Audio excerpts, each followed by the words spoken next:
Salut tout le monde, moi c'est Stéphanie et je viens de Strasbourg en France. Je suis mi-française, mi-cambodgienne et aujourd'hui je suis au Cambodge pour le nouvel an. Peut-être que vous avez khmer dai, pour ma nhom khmer, donc nous mauជាមួយបងប្អូនមកដើរលេងនៅចូលឆ្នាំខ្មែរ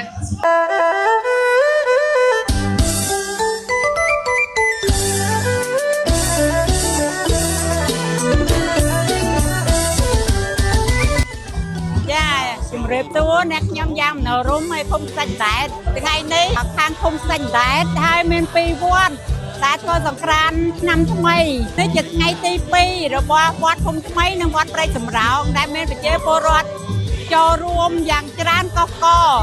ព្រោះអីទីធ្លាវត្តនេះគឺ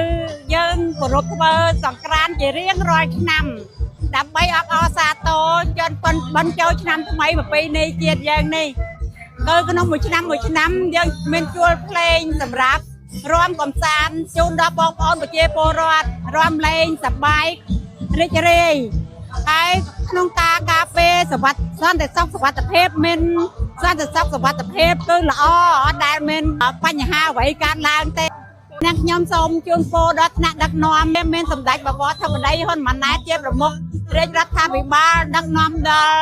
កូនចៅឲ្យមានសុខសន្តិភាពដល់ប្រជាពលរដ្ឋទូទាំងប្រទេសចាសូមអរគុណ